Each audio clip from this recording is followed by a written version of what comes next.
弟兄姊妹早晨，弟兄姊妹早晨。我哋同人咧就打咗個招呼啦，好唔好？我哋都同我哋嘅天父打個招呼好嘛？同我哋嘅天父講聲早晨，好唔好？預備1、2、3，天父早晨。有一次咧，我喺翻嚟崇拜嘅時候咧，我就見到招待咧，當每一個弟兄姊妹入嚟嘅時候咧，佢就好親切咁咧，就講咗佢嘅名喎，即係譬如話早晨Connie咁樣。好唔好都同你哋身邊嘅弟兄姊妹咧，都有一個嘅招呼，唔係淨係話識個 hi 咁啦。你都講到佢個名嘅，譬如早晨文儀，早晨文生。如果你唔認識佢咧，你都問下佢叫咩名啦，好唔好啊？早晨成龍，早晨成龍。好啦，喺教會咧就好似一家人咁一齊咧聚集，我哋一齊起立。我哋今日喺呢個地方，我哋聚集只有一個嘅目的，我哋就要宣告君尊嘅救主嘅榮耀喺我哋呢一度。佢嘅應許，佢嘅能力，從亙古到現在，到永遠，到將來，每一個被拯救嘅，今日我哋都能夠喺佢面前去俯伏敬拜，高舉主基督嘅能力、智慧，直到萬世。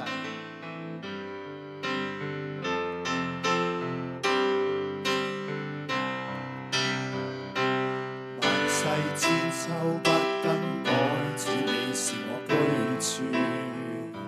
神從亙古主宰一切，永不變遷。你的聖位盡顯，權能掌掌諸天。世間得堅定，不被動搖。萬世千秋不更改，主你是我居處。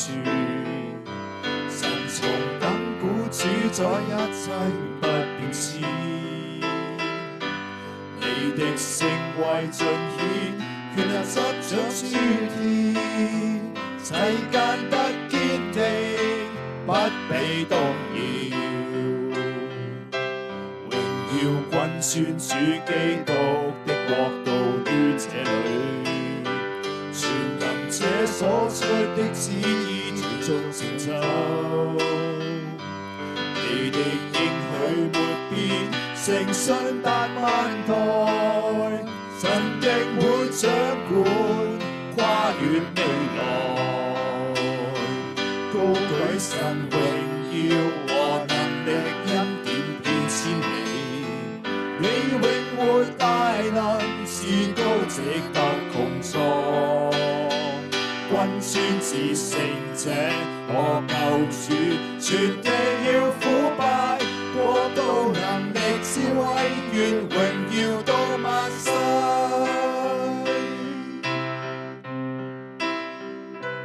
萬世千秋不更改，主是我居處。神從亙古主宰一切，永不變遷。你的聖位盡顯，權能執掌諸天，世間得堅定，不被動搖。榮耀君尊主基督的國度於這裏，全能者所出的旨意最終成就。你的應許沒變，誠信達萬代，神定會掌管，跨越未來，高舉神榮耀和能力恩典遍千里，你永活大能，至高值得穹蒼。君尊至聖者，我救主，全地要俯拜，國度能力智慧，願榮耀到萬世。高舉神榮耀和能力恩典遍千里，你永活大能，至高值得穹蒼。君尊至聖者，我救主，全地要俯拜，國度能力智慧，願榮耀到萬世。神榮耀和能力恩典遍千里，你永活大能，至高值得穹蒼。君尊是聖者，我救主，全地要腐敗，國度能力智慧，願榮耀到萬歲。君尊是聖者，我救主，全地要腐敗，國度能力智慧，願榮耀到萬歲。將榮耀歸俾神。萬軍嘅耶和華，我哋嚟到你嘅面前，主啊，你喺天上地下，你都作王，你要威嚴能力為衣穿上，以能力束腰，世界就堅定，不得動搖。我哋係你嘅兒女，我哋係你嘅子民，要將你當得嘅名高舉，喺萬國萬民當中傳揚你自己嘅信實，歌頌你嘅作為，願你嘅名遍及全地，喺萬族中被尊榮。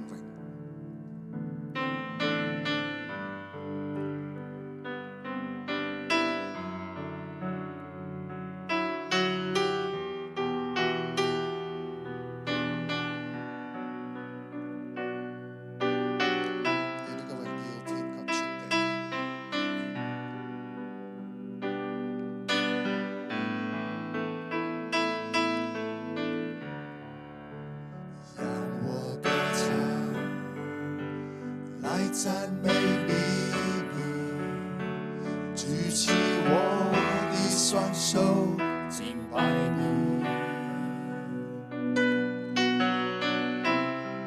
願你榮耀，天地全地，讓我歌唱，來讚美你。舉起我的雙手，敬拜你。願你榮耀，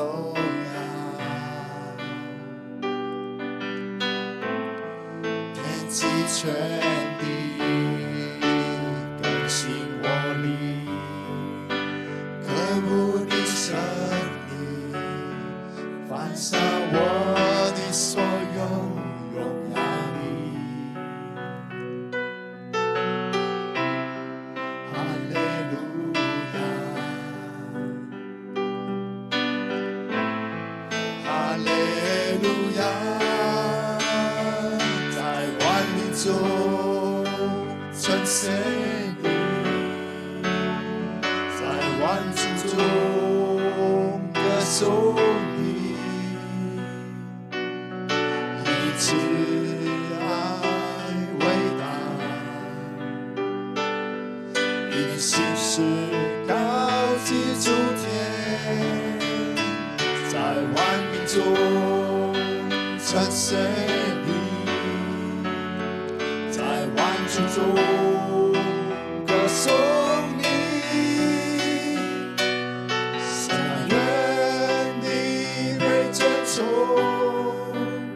讚美你名，舉起我的雙手，敬拜你。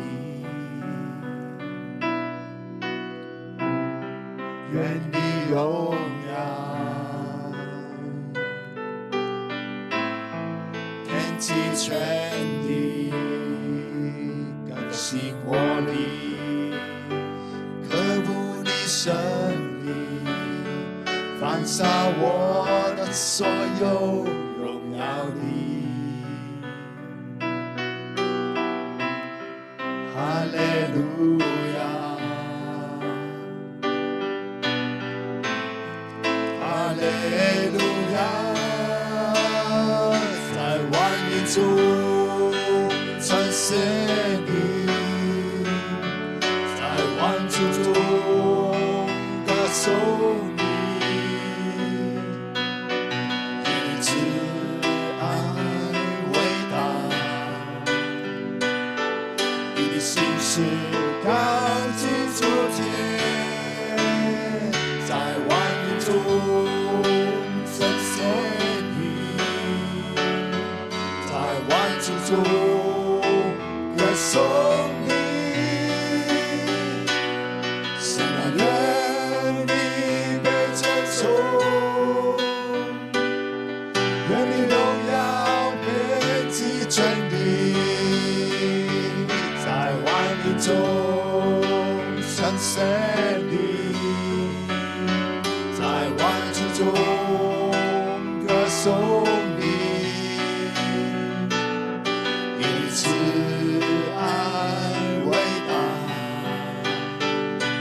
中称谢你，在万族中歌颂你。神啊，愿你被尊崇，愿你荣耀遍及全地，在万民中称谢你，在万族中歌颂你。神啊，愿你被尊崇，愿你荣耀遍及全地，在万民中称谢你，在万族中歌颂你。神啊，愿你被尊崇，愿你荣耀遍及全地。神啊，愿你被尊崇，愿你荣耀遍及全地。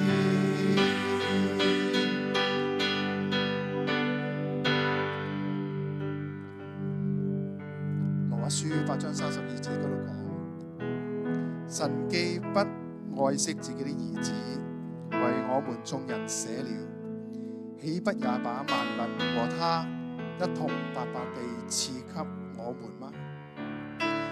弟兄姊妹，我哋係被揀選，誰能控告神所揀選的人呢？有神稱他們為義了，誰能定他們的罪呢？今日天上地下冇任何一個權柄能夠奪去我哋呢個與神之間嘅關係，使我哋與基督嘅愛隔絕。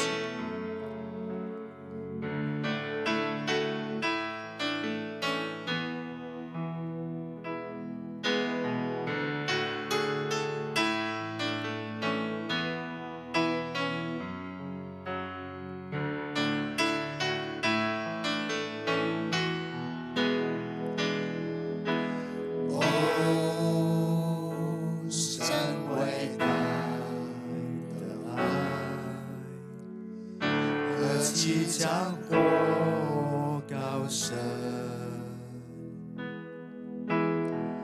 竟不吝惜他独生爱子，为我们众人舍了，神称唯一的人，谁能控告？谁能定他们的罪？神若帮助我们，谁能抵挡我们？谁能使我与神的爱隔绝？难道是患难吗？是困苦吗？是逼迫吗？是饥饿吗？是赤身露体危险刀剑吗？无论是高处的，是低处的，现在的事，将来的事，都不能叫我与神的爱隔绝。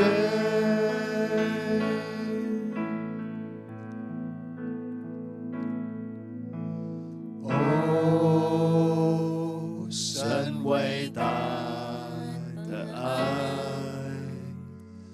何其强火高升，竟不吝惜他独生爱子，为我们众人舍了。神称唯一的人，谁能控告？谁能定他们的罪？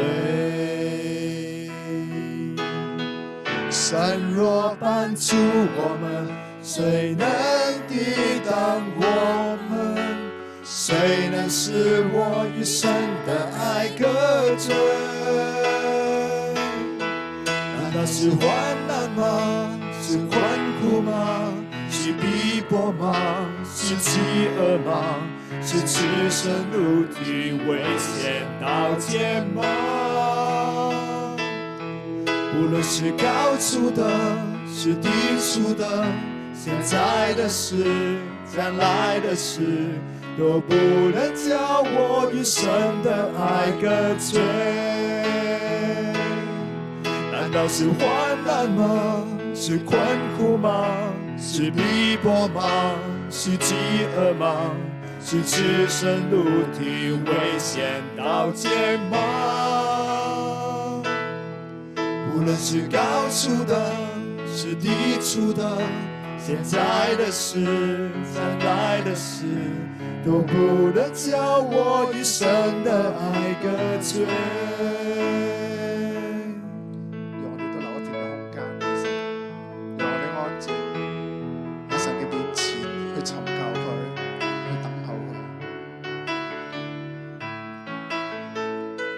第一節會讓我哋嘗試將我哋嘅心靈打開一扇嘅窗，留俾我哋嘅主。讓神嘅光透過嗰片嘅窗進入嚟我哋心靈嘅裏邊。或者你覺得神唔愛你，神唔看顧你，但係呢啲一切都係謊言。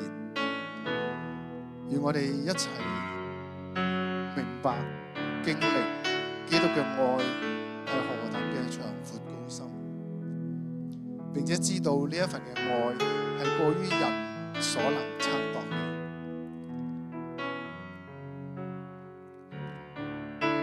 基督嘅愛再一次去提醒我哋，神從來都冇吝嗇佢嘅愛，佢毫無保留嘅將佢獨生嘅兒子嘅生命賜過俾我哋每一個。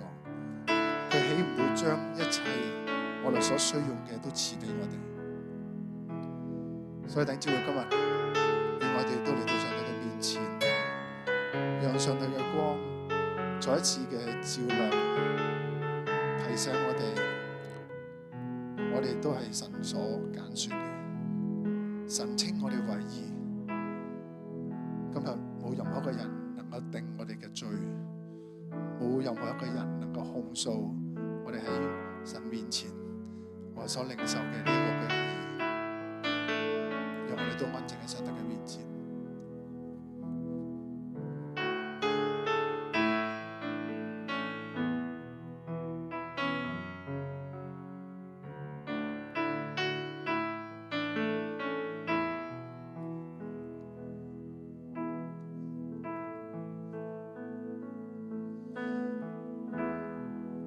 你就會當我哋再唱呢隻詩歌嘅時候，願我哋都帶住一份嘅感恩，我哋回想我哋點樣去報答上帝呢一份嘅恩情。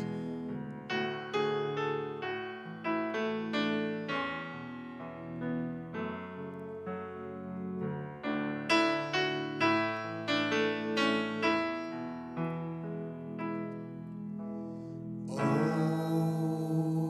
神偉大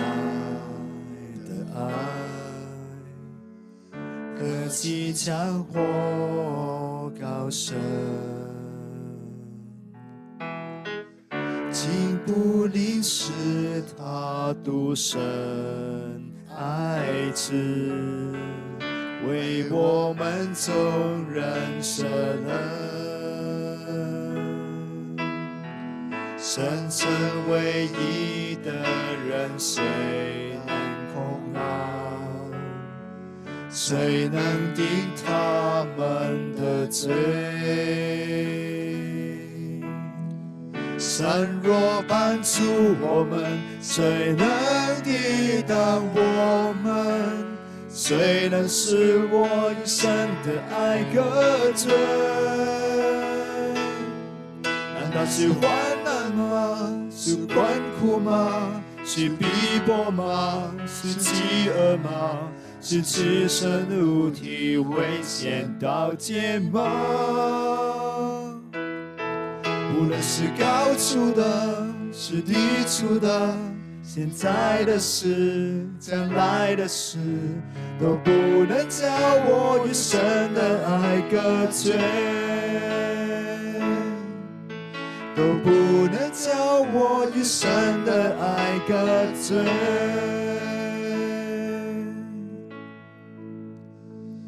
难道是患难吗？是困苦吗？是逼迫吗？是饥饿吗？是赤身露体危险刀剑吗？无论是高处的，是低处的，现在的事，将来的事，都不能叫我与神的爱隔绝，都不能叫我與神的愛隔絕。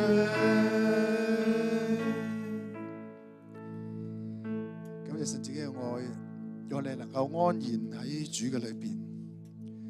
昔日我哋赤身露體而嚟，將來我哋都要歸於塵土，不帶走一片嘅雲彩。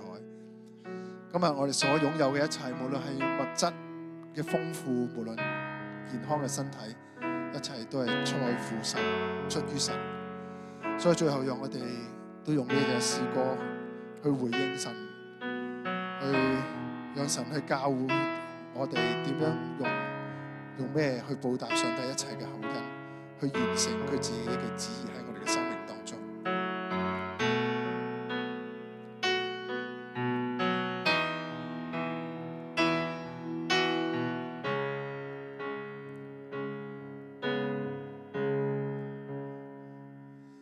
我來到你面前，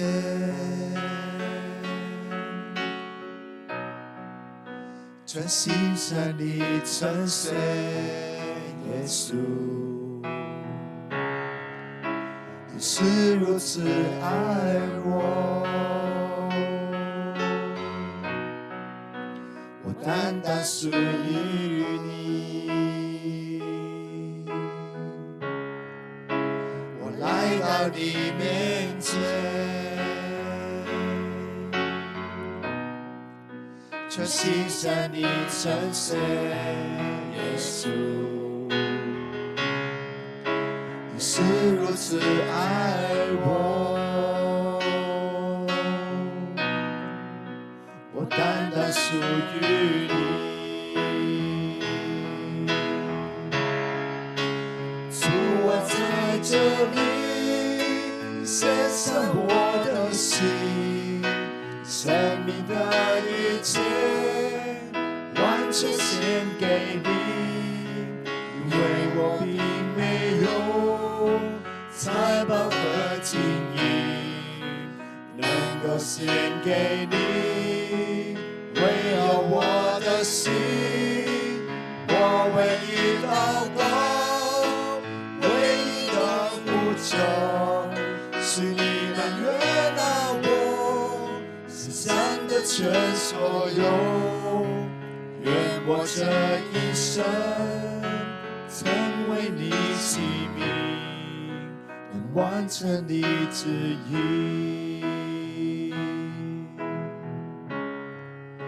我來到你面前，全心向你稱謝耶穌，你是如此愛我，我單單屬於你。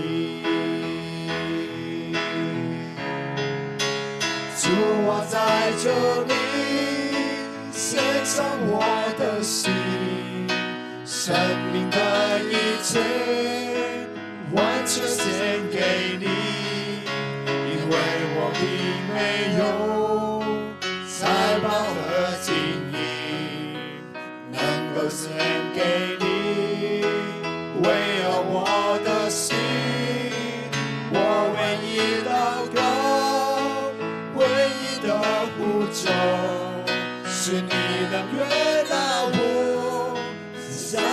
全所有，願我這一生成為你器皿，能完成你旨意。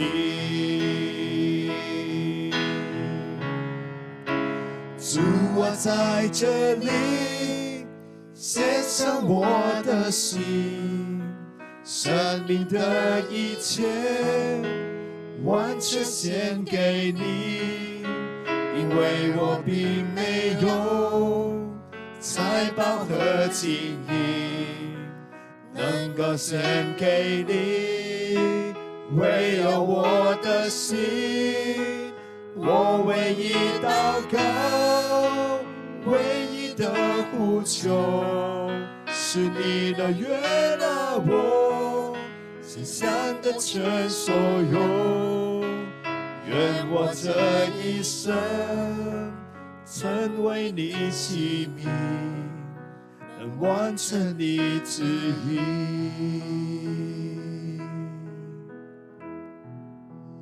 願我這一生成為你器皿，能完成你旨意。就主，呢個就係我哋嘅禱告，就係我哋嘅祈求，就係我哋嘅渴望。就我哋好願意，我哋嘅一生成為一個聖潔嘅器皿，可以為你所用。主啊，你嘅愛從來都冇離開過我哋。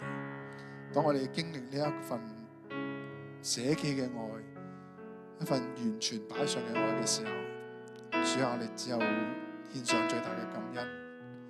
主啊，幫助我哋一班被揀選嘅人，無論我哋喺唔同嘅地方，我哋都可以為你作見證，為你站喺人嘅面前，讓人喺我哋生命當中睇見上帝你嘅榮耀，睇見你自己嘅見證喺我哋生命當中點樣彰顯，幫助你嘅子民喺呢個地上能夠站立得穩。主啊，我哋今日所獻上嘅，主啊，求你都親自嘅悅納，願你嘅心得着最大嘅滿足，讓我哋嘅生命成為一份嘅祭，成為一個成全你心意嘅器皿，幫助我哋。感謝你，因為我哋每一個喺你嘅國度當中都有我哋嗰一份，願我哋成就喺你國度嘅嗰一份嘅份，去滿足你嘅心意。咁亦讚美你，今天早上你配得一切嘅榮耀同埋頌讚，願你得咗最大嘅尊崇。睇下我哋眾人喺你面前同心合意嘅禱告讚美，係奉賴耶穌基督寶貴聖名祈求，阿門。大家請坐。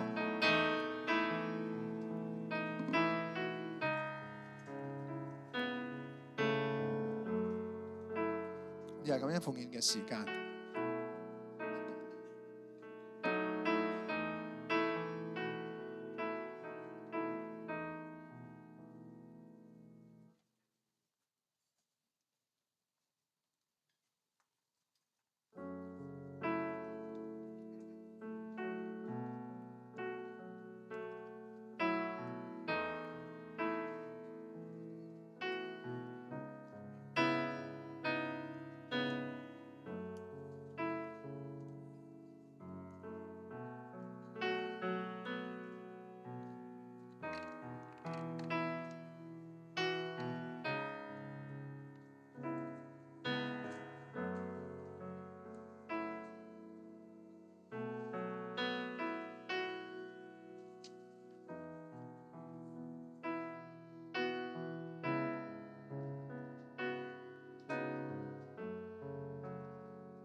請低頭為獻金禱告。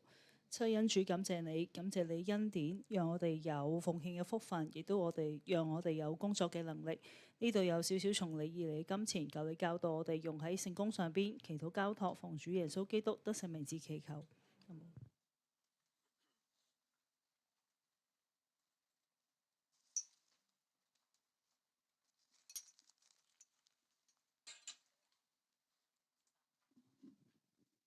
日日讀經正道嘅時間，今日讀嘅經文係喺何西阿書10章1至8節和合本。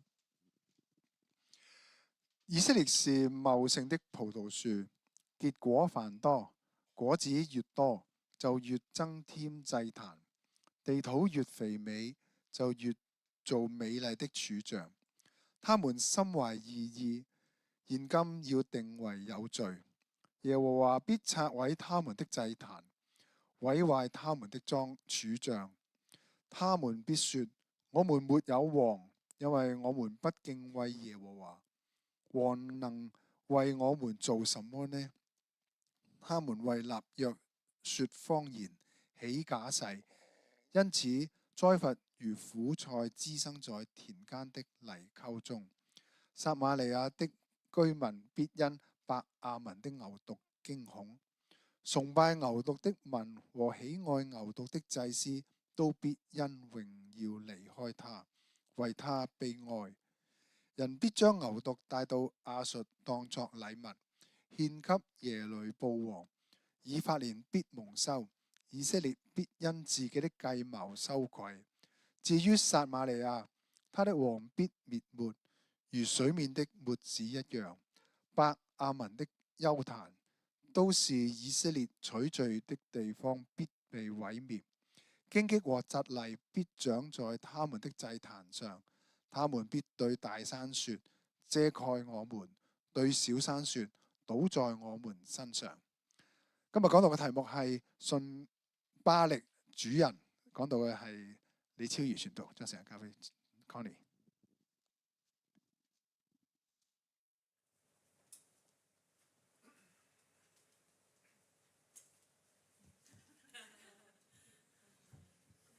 唔使講，即刻去到總結。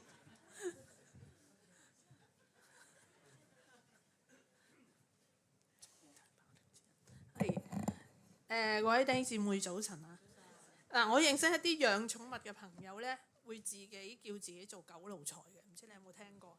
狗奴才呢個稱呼呢，喺我嘅印象裏邊係細個睇古裝片嗰度，哇唔得後面陰風陣陣，咁咧就睇古裝片嗰度聽翻嚟嘅。通常係啲皇帝啦，或者啲大官啦，鬧佢哋啲唔聽話嘅下屬啦，你個狗奴才咁樣嘅。原本咧嘅意思就唔係幾好，但係而家咧今時今日咧套用喺啲養寵物嘅人身上咧，就反映緊佢哋對佢哋寵物主子嗰啲澎湃嘅愛。喺聖經裏面咧，主呢樣嘢咧原本係人對神嘅稱呼嚟嘅，代表人咧將神睇為自己嘅主人，願意全心全意去服侍上帝。咁就好似啲寵物養寵物嘅人全心全意服侍佢哋嘅寵物主子一樣嘅。但係明顯地，成本舊約聖經都話俾我哋聽，以色列民從來都冇好似嗰啲養寵物嘅人咁樣專注咁愛佢哋嘅主。喺何西阿裏邊呢，先知不斷責備以色列人嘅，將外邦嘅神巴力當做佢哋嘅主。今日咧，我就想透過何西阿書嘅經文一齊探討下巴力呢個主子究竟有咩咁大嘅吸引力。而最終以色列人又因為要拜巴力，搞到有啲咩後果？漏咗呢張，唔係好靚。咁咧，何西阿咧係屬於北國以色列後期嘅先知嚟嘅。聖經咧就咁樣介紹佢。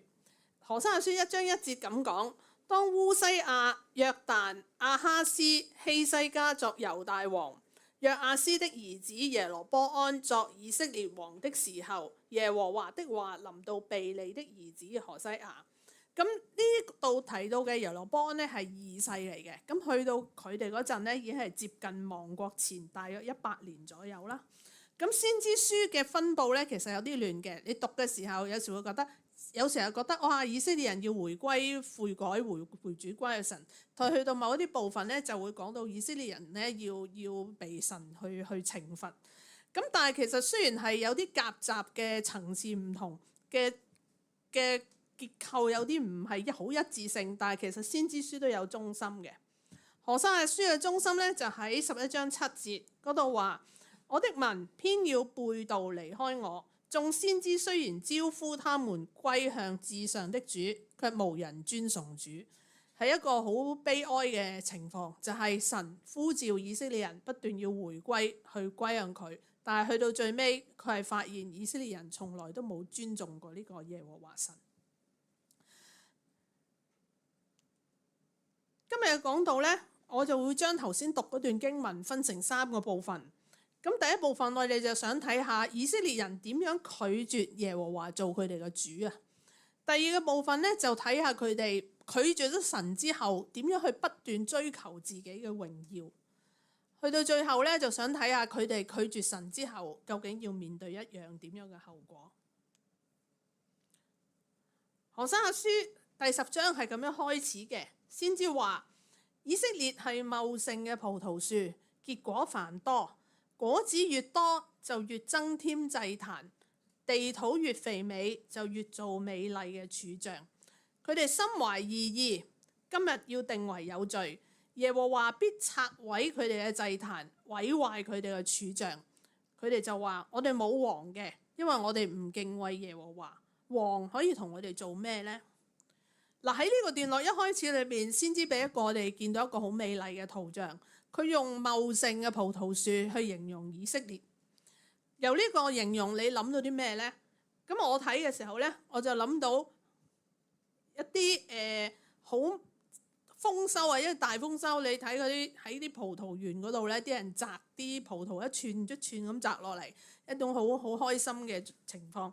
亦都或者你見到棵葡萄樹一種好茂盛嘅生命力，有好多嘅果子結咗喺度。咁如果讀多啲聖經嘅人，可能又會諗到，哇！呢啲係神嘅祝福嚟嘅，流奶與蜜之地。但係人得到神嘅祝福之後，佢哋做咩呢？經文就先知就話：果子越多，越增添祭壇；地土越肥美，就越做美麗嘅柱像。成句嘅意思就係話，啲人得到更多嘅物質供應嘅時候，佢哋就去築壇去做柱像。換句話講，祝福越多，拜偶像就越多。祭壇呢，最開始係記載喺創世記裏邊嘅列祖，以色列嘅列祖築壇係代表人得到神嘅祝福之後，要透過一座壇去紀念上帝嘅恩典。創世記12章7節咁講嘅，耶和華向亞伯蘭顯現，說：我要把這地賜給你的後裔。亞伯蘭就在那裏為向他顯現的耶和華築了一座壇。以前嘅壇原本係好嘅，但係去到何西阿嘅時代，祭壇同埋柱像就變成百姓拜偶像嘅地方。當祭壇同埋柱像越多，就代表拜偶像嘅問題越嚴重。經文用到話佢哋心懷二意啊，有部分嘅聖經咧將呢句咧譯做詭詐，他們心懷詭詐。因為柱像同埋祭壇原本係獻祭俾耶和華嘅，但係佢哋卻將呢個祭壇當為一種巴力嘅象徵去獻俾巴力，於是拜祭呢件事就變成人喺神面前嘅欺哄行為。神要定佢哋嘅罪，要拆毀佢哋嘅祭壇，毀壞佢哋嘅柱像，去到最尾就係要毀滅佢哋嘅王權。喺一般嘅理解裏邊，王權咧係代表一啲威嚴或者唔可以被侵犯嘅地位。但係喺何西阿書裏邊，王權其實都唔係啲咩好嘢。佢其實就係以色列民背叛上帝，唔要上帝做佢哋嘅主嘅起點。從出埃及之後去到士師嘅時代，你哋今日睇緊嗰啲咧五經啊，就會講到以色列民一直係由神帶領住嘅。但係去到撒母耳嘅時候咧，佢就向撒母耳講：我哋想要一個王統治我哋。於是佢哋咁樣求，咁樣講嘅。咁耶和華聽到呢啲訴求之後，就同撒母耳講啦：百姓向你說的一切話，你只管依從，因為佢哋唔係厭棄你，乃是厭棄我，不要我作他們的王。自從我領他們出埃及到如今，他們常常離棄我，侍奉別神。現在他們向你所行的，是照他們素來所行的。即係班友從來都係咁噶啦。佢唔係嫌棄撒母耳，係嫌棄神，唔想俾神管治。其實背後藏住啲咩心思意念呢？大概咧就係以色列民族啲人個個都覺得自己好勁，於是要想追求一種自主嘅狀態，寧願你要對抗一個王立出嚟嘅王，係容易過你對抗一個見唔到又充滿力量嘅好犀利嘅上帝。而巴力呢，就係呢一種追求自我嘅助力嚟嘅。根據一啲主前2000年嘅文獻記載，巴力呢其實係眾多神明嘅領袖嚟嘅。佢係太陽神，亦都係風雨嘅神。佢將雨水俾過大地，賜人農作物嘅收成。所以對農業世界嘅人嚟講呢，巴力就代表咗大豐收啦，代表咗生產力，代表咗財富。而拜巴力嘅方式呢，就係透過男女嘅性行為，代表向神明祈求嗰種嘅風調雨順。所以總括而言，拜巴力可以滿足人生3大願望：第一，俾人追求成功同埋富足；第二，可以擺脫神嘅操控，得到自主自由嘅權力；第三樣嘢就係放飛自我，滿足肉體嘅慾望。用現代個講法講，就係嗰3樣嘢 ：money、sex and power， 錢、權力同埋性。另外呢，拜巴力呢個信仰呢，詭詐嘅地方呢，在於咩呢？在於巴力呢一個字啊，唔單止係一個名，你叫巴力冇嘢啦，巴力即係一個名。但原來佢嘅意思呢，可以解做主人啊。以色列人呢，其實一直咧好小心對待神嘅名嘅。咁因為10誡嘅第2誡就叫佢哋唔好妄稱耶和華神嘅名，所以咧佢哋讀嗰啲舊約嘅時候咧，讀嗰啲聖經、讀摩西五經嘅時候咧，佢哋會讀到耶和華呢個字，佢哋就唔會咁讀，佢哋就讀亞東拉我主嘅。咁於是學者就認為啦，受到迦南宗教嘅影響咧，佢哋就將巴力主人啊嘛，呢個字係主人啊嘛，就當咗做耶和華嘅別名。咁呢一種咧就係混合宗教嘅開始嚟嘅，將耶和華嘅信仰同巴力嘅信仰合埋一齊。所以咧，以色列人咧先至會用原本嚟敬畏拜祭耶和華嘅祭壇同埋柱像攞嚟去拜巴力。喺以色列人嘅眼裏邊咧，巴力呢個主人咧，其實同亞東拉呢個我主係一樣嘅，都係指向帶佢哋出埃及嗰個神。何西阿書裏邊咧有一段好得人驚嘅字嘅説法，喺2章16至17節裏邊，神叫以色列人唔好再叫佢做巴力啊。咁嗰個經文就咁講嘅，耶和華說：那日你必稱我伊斯，伊斯即係丈夫嘅意思，就用何西阿嘅婚姻作為一個背景。何西阿就佢個妻背叛咗佢之後，佢翻嚟就叫翻何西阿做我夫。何西阿其實就等於神嘅象徵，不再稱呼我巴力，因為我必從我民嘅口中除掉巴力嘅名號，這名號不再被提起。巴力呢個神呢，曾經存在喺歷史，呢啲圖呢係喺羅浮宮博物館展出嚟嘅。呢一個巴力系列嘅神像曾經存在喺歷史嘅，但係今日咧呢個巴力嘅宗教咧已經唔存在嘅，好似唔存在。但係可悲嘅就係咧，拜巴力喺現代社會，拜巴力嘅精神啊，嗰種嘅內核，其實喺現代社會十分普遍。當人不斷高舉自由，不斷放縱情慾嘅時候，巴力已經改頭換面咁滲入緊我哋嘅生活。現代人最中意講嘅係咩啊？你中意就去做啦。巴力俾人追求成功、追求富足，鼓吹人要追求自由、滿足肉體嘅慾望，呢啲豈唔係我哋今日嘅巴力信仰咩？追求神嘅道就係用同巴力相反嘅，我哋要放低自己，俾神去改變我哋嘅生命，讓我哋更加符合神嘅標準。對於古代以色列人嚟講，神交俾佢哋嘅使命就係要佢哋建立祭司嘅國度，成為聖潔嘅國民。基本上成個過程係違反人性嘅。你哋讀緊五經，你知道律法有幾難守。所以當一個鼓吹回歸人性嘅巴力俾佢哋見到之後，根本就成個心思意念就吸咗過去，並且自欺欺人咁覺得巴力就係耶和華神。唔知大家有冇試過放低一啲個人嘅意願去做一啲神叫你做而又好難嘅嘢呢？嗱，如果你真係試過，你會知道嗰種嘅艱難。我認識一個姊妹喺2008年金融風暴之後，佢發現佢個丈夫亦都係一個弟兄嚟嘅，就將佢哋兩個人嘅積蓄，記住啊，兩個人嘅積蓄，唔係淨係個男人嘅積蓄，一齊包埋一齊去做一啲高風險嘅投資。咁當個丈夫去向個太太交代呢一切嘅時候，佢哋兩個人辛苦大半世嘅錢全部冇晒，冇晒之後仲加一堆債。後來經濟插水，嗰個弟兄失業咗好長嘅時間都揾唔到嘢做。如果你係個姊妹，你會覺得點呢？佢吵鬧過，佢喊過，情緒崩潰、抑鬱，要睇精神科，亦都諗過要去用啲最極端嘅方法去應對。佢話最差嗰陣，佢成份糧抌晒出去，都唔夠俾屋企嘅開支，更加唔使諗外邊嗰啲債。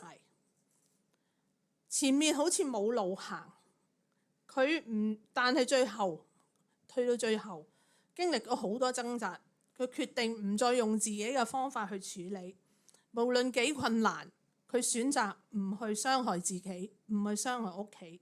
於是佢原諒咗佢個丈夫，兩個人一齊努力，從頭嚟過。佢兩個仔就由國際學校轉返去傳統學校，一家大細由頭所有人都要適應新嘅生活。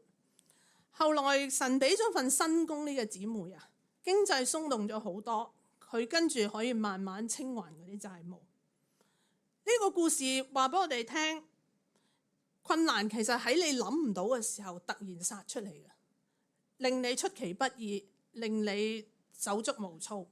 你可以埋怨，可以逃避，可以用自己嘅方法，但係如果我哋喺咁難嘅時候選擇用神嘅方法去面對，神會俾我哋見到佢嘅能力，俾我哋見到佢嘅恩典，令我哋可以用佢嘅方法過咗呢個困難。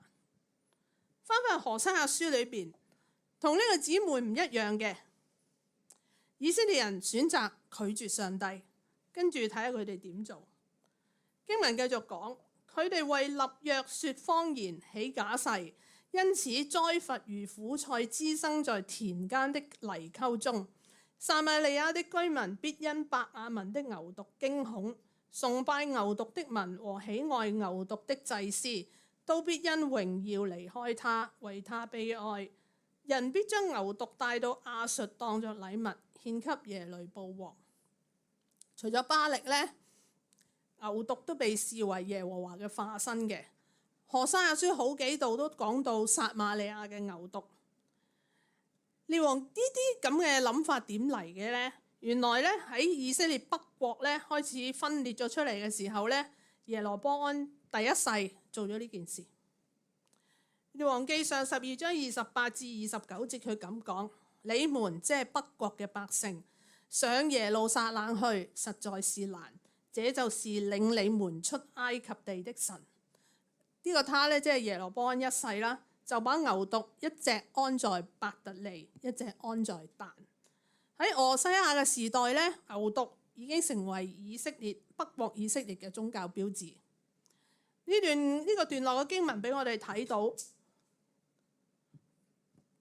當人選擇拒絕神做佢哋嘅主，佢哋追求嘅嘢就變咗只係會滿足自己嘅私欲。佢哋會講大話、起假誓，同神或者同外邦嘅其他國家訂立盟約，但係佢哋一班唔守約嘅人，定咗啲盟約都係虛假嘅。何西阿用喜愛牛犢的民和喜愛牛犢嘅祭司去稱呼佢哋，即係話佢哋呢班人已經變成牛犢嘅子民。當亞述要攻擊以色列嘅時候，呢啲神明保護唔到佢哋，甚至呢啲神明嘅自己嘅神像都俾去獻咗俾亞述王。以色列人以為拜牛犢會得到富足，但係到最尾佢哋得到國破家亡嘅結果。第5節裏面新譯本有個好啲嘅譯法嘅，撒瑪利亞個居民必因伯亞文嘅牛犢而懼怕，拜牛犢嘅人民為他哀慟，拜牛犢嘅祭司必為他哀號，因為佢嘅榮耀都被擄去。伯亞文呢個字咧，直接翻譯嘅意思咧就係偶像之家或者罪惡之地。喺呢度咧，何西亞係用佢嚟作為一個相關嘅意思，就係話咧，諷刺以色列民將原本敬拜神嘅地方伯特利變成一個偶像之家同埋罪惡之地。喺下半節嗰度講到啲祭司同埋民眾因為牛犢被擄而悲哀。當城破，撒瑪利亞俾亞述攻陷之後，牛犢係一個金像嚟噶嘛，閃閃令用金做嘅，就俾亞述拎咗去，而拜呢啲嘅百姓都跟住牛犢一齊被擄流離失所。當人拒絕敬畏耶和華，轉向投向偶像嘅時候，佢哋嘅行動就會反映緊呢一個轉向，以滿足自己作為生命嘅核心。我哋冇辦法睇得通透人嘅心裏邊諗乜嘢，但其實睇到一個人嘅行動呢，我哋就知佢嘅反映緊佢嘅心究竟係向邊度。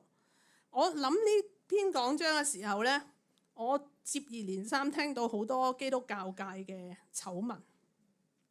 呢單新聞呢係舊年年底爆出嚟嘅，講石蔭宣道浸信會嘅一個師傅啊，由2007年開始，即係大約10年前開始啦，透過提款卡同埋網上轉帳虧空咗教會1600萬。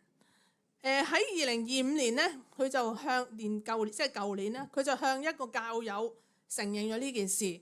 咁第二日就去警局自首。呢個偷錢嘅人呢，原本係教會嘅師傅，全間教會嘅人、弟兄姊妹啊、同工啊、執事團隊都好信佢嘅。所以佢係一個人去處理晒所有帳目。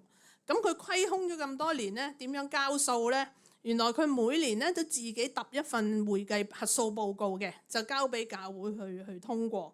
所以所有人都以為佢教會財務健全，但係估計係因為最尾收唔到手，就將教會幾乎冇錢再運作落去，咁佢就去自首。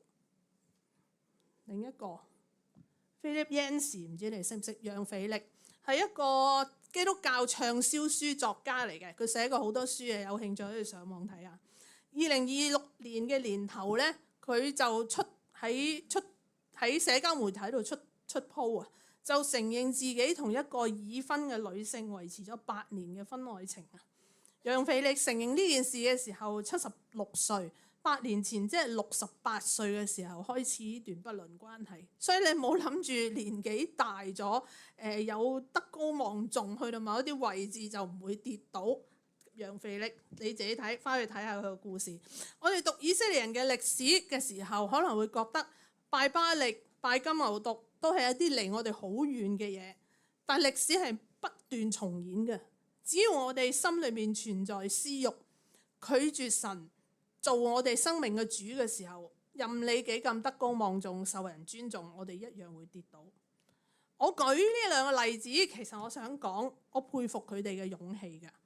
譬如石蔭宣道浸信會嗰個師傅，佢其實可以選擇夾大師徒嘅，係咪？攞完啲錢咪走咗去咯。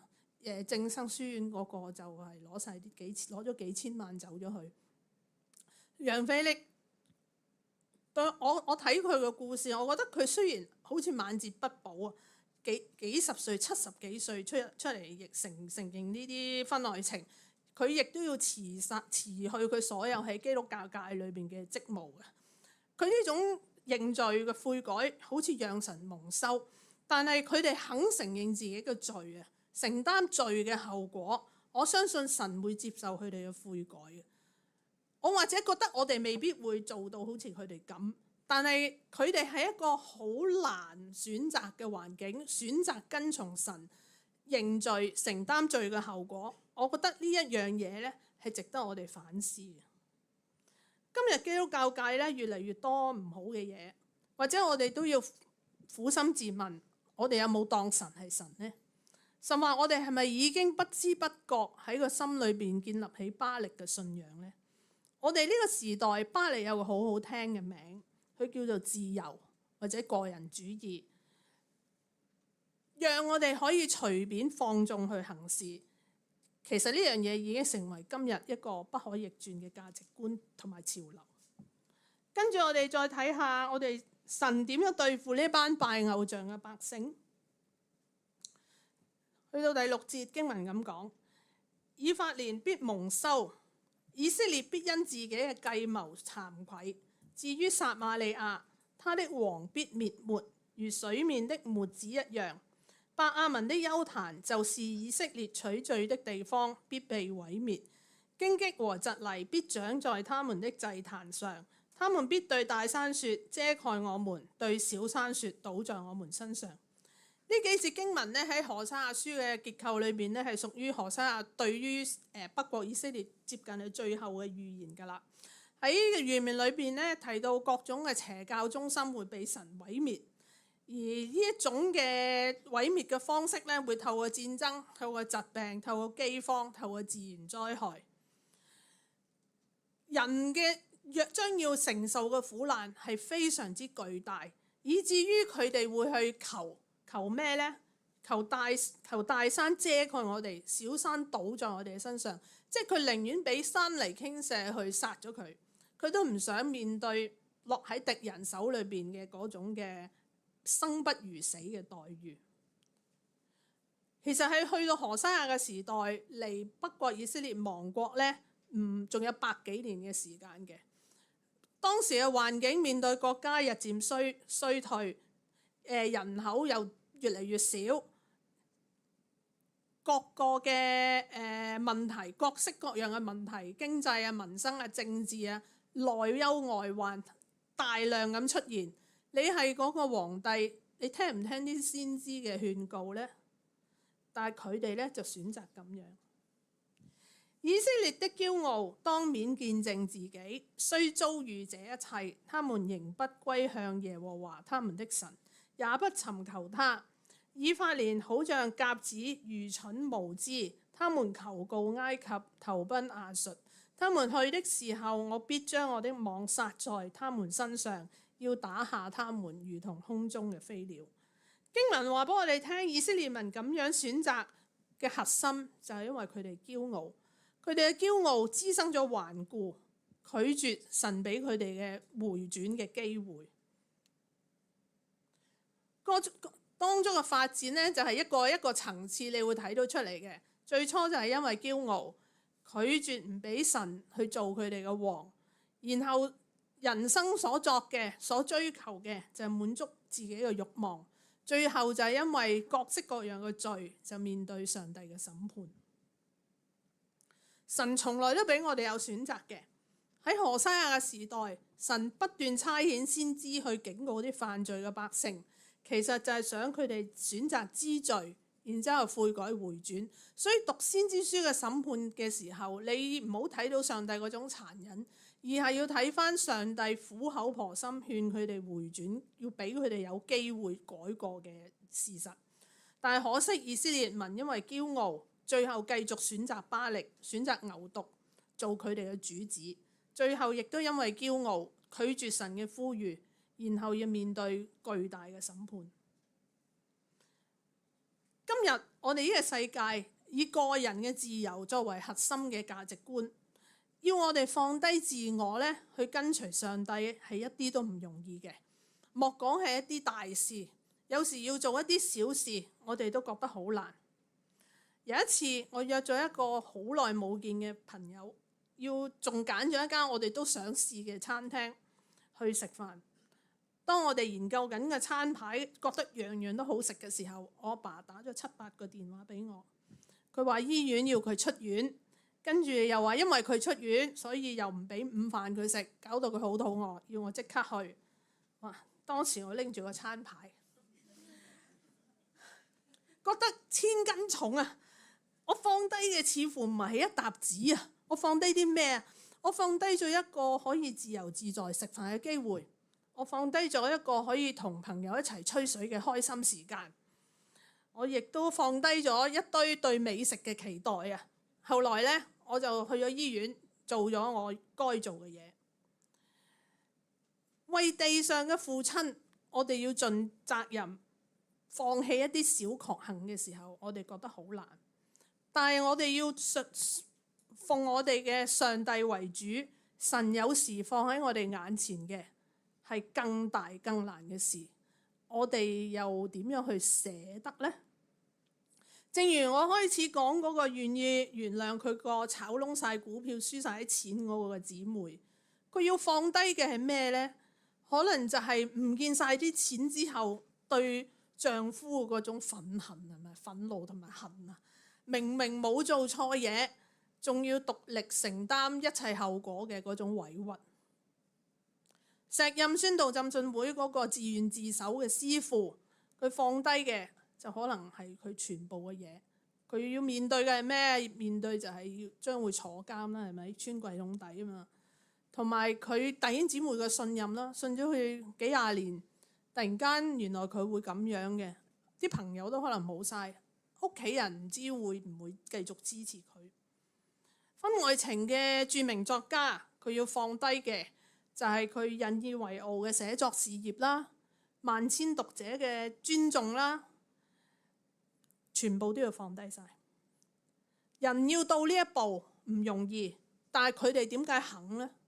我自己覺得一定係望住主耶穌基督嘅愛，佢睇住十字架係一個苦杯，佢都唔想接，但係佢願意順服天父嘅心意，於是成就全人類嘅救贖。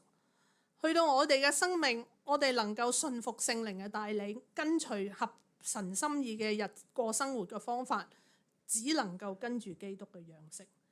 我相信如果我哋能夠降服喺聖靈裏邊，我哋嘅生命就好似經火試煉過一樣，將我哋更多嘅雜質除去，神會幫我哋浴火重生。所以揀神嘅路絕對係超級難嘅，但係有血有淚嘅掙扎之後，我哋得到嘅就係令自己讚嘆嘅生命奇蹟。我哋會得到一個可以榮耀上帝嘅名嘅生命嘅見證。求主幫助我哋，俾以色列人嘅教訓成為我哋嘅提醒，叫我哋唔好學佢哋。今日我哋睇到以色列人嘅選擇，佢哋拒絕耶和華作主，追求自己嘅榮耀。求主都幫助我哋，可以讓耶和華神真係成為我哋生命嘅主人。就好似嗰啲養寵物嘅人點樣愛戴佢哋嘅主子一樣，我哋亦都求神幫助我哋，以追求神嘅榮耀作為我哋嘅生命目的。最後我相信我哋都會得到從神而嚟嘅祝福。我哋一齊祈禱。親愛天父，多謝你透過何西阿書睇俾我哋睇到點樣人點解會選擇錯誤。真係巴力嘅信仰係一種好吸引我哋嘅信仰，因為佢隨從我哋肉體嘅慾望啊！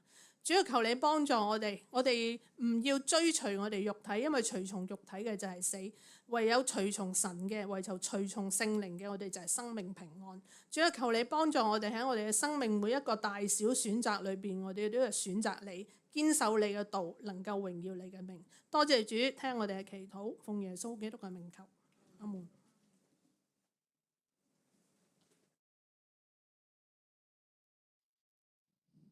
多謝 Connie 傳道嘅教導。好多時我哋都好中意自己作主，特別好似我哋啲年紀咧，好中意自己話事啊，不被約束啊。頭先 Connie 就話都唔係淨係我呢個年紀，其實所有人嘅年紀都有呢種嘅陋習。但係當頭先我哋聽到信息嘅時候咧，讓我哋都當我哋知道後果，當我哋知道要受苦，別人嘅教訓，都讓我哋學習憑住智慧去選擇，我哋應該行喺一條信靠、仰望、順服嘅道路嘅當中。我哋一齊起立，我哋一齊唱一隻回應嘅詩歌，讓我哋都選擇呢一條得勝嘅道路。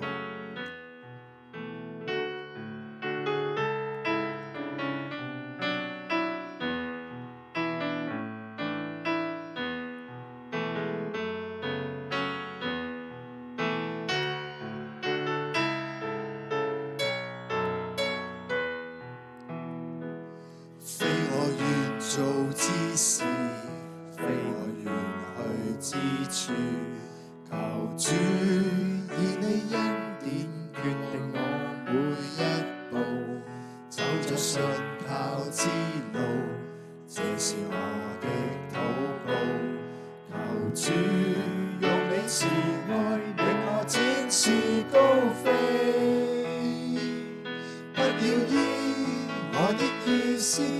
相信你的旨意，我一生必得勝，因你與我同在，將我所有放於你手，深知你已為我代求。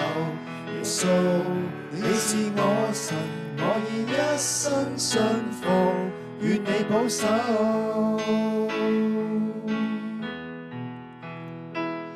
非我願做之事，非我願去之處，求主以你恩典決定我每一步，走着信靠之路，這是我的禱告。求主用你慈愛令我展翅高飛，不要依我的意識，只相信你的旨意，我一生必得勝，因你與我同在，將我所有放於你手，深知你已為我代求。耶穌，你是我神，我已一生信服，願你保守。不要依我的意思，只相信你的旨意，我一生必得勝，因你與我同在，將我所有放於你手，深知你已為我代求。耶穌，你是我神，我已一生信服，願你保守。耶穌，你是我神，我已一生信服，願你保守。讓我哋仍然站立，我哋一齊同唱三一頌。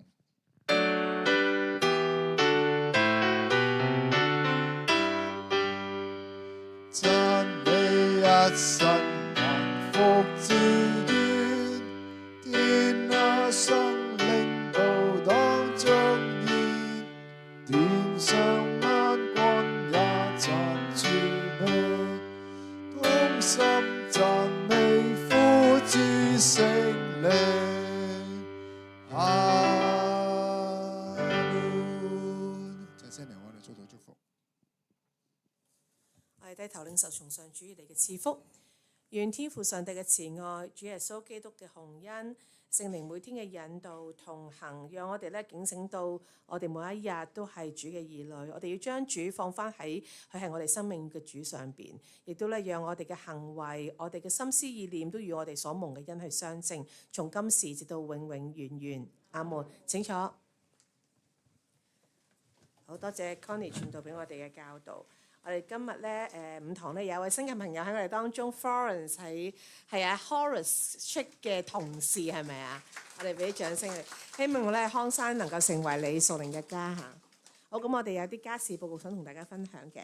嚟緊星期三嘅祈禱會咧，我哋就係分家祈禱會，咁教會咧就唔會再有祈禱會噶啦。咁各分家家長咧，佢哋按佢哋嘅 schedule 咁去定佢哋分家嘅時間啦。咁另外咧就有個好消息同大家講嘅係唔係第三點都有個好消息嘅，係啊 Connie 嘅傳道咧佢就放假嘅，係啦，係佢嘅好消息係咪？咁佢就去完 camp 出嚟，咁佢就休假去到6月17號先翻到嚟咁樣，先翻嚟香港係咪嚇？咁另外咧第四項咧就係我哋康生浸信會咧喺4月13號咧已經成功加入咗咧香港華人基督教聯會嚇，成為咧嘅基本嘅會員堂。咁咧我哋入呢個會咧即係入咗一年嘅，我哋準備咗一年嘅時間咧先至入到會啦。咁點解教會需要入呢個會咧？咁其實主要咧就係殯葬嘅問題啊。以往一路以嚟咧，我哋嘅會友譬如返去天家，咁我哋需要咧為佢哋安排嗰個嘅墓地啊，或者係骨灰龕嘅時候咧，我哋就會揾即係涌浸信會，即係我哋前母會咧借葬嘅。咁借葬都得嘅，可以用到嗰個基督教墳場，但係個問題嗰個費用咧會比聯會嘅會員堂係貴1倍嘅。嚇。咁所以咧，我哋就後尾決定開咗會，都係決定咧會加入呢個會。咁而家我哋就入咗啦，咁咧就可以個費用咧係平咗一半咁樣咯。咁呢個對對會友嚟講咧，都係即係一個為將來嘅預備咁樣啦嚇。咁我哋都為呢件事感恩。咁另外咧，第5項咧就係丁正良弟兄啦，即係阿文儀姊妹嘅先生。咁日前咧就安息主懷。咁感恩嘅就係喺佢離開嘅之前咧，就有機會認信啦，認信佢嘅信仰啦，亦都咧喺同工同埋執事嘅同嗰個一齊去為佢做一個灑水禮啦，加入咗教會。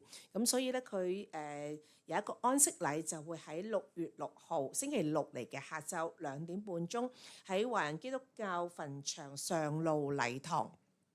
上路禮堂咧就唔係一個我哋常去嘅一個嘅禮堂嚟嘅。係喺薄扶林嗰邊。咁主家就都為我哋準備咗一個專車，就喺金鐘上車，下晝1點半鐘喺金鐘，就係海富中心近麥當勞嗰個位置，就德立街嗰度。咁就接載親友咧，直接就去到禮堂嗰度嘅。咁如果弟兄姊妹你準備去，而你唔知道點樣喺邊度上車啊，各樣嘅問題你可以揾我哋，咁我哋都會話俾大家聽咁樣。咁都鼓勵大家一同咧去慰問主家啦，亦都同佢哋同行咁樣。咁另外同一日6月6號下晝2點鐘，我哋喺東區醫院咧就有床邊報道。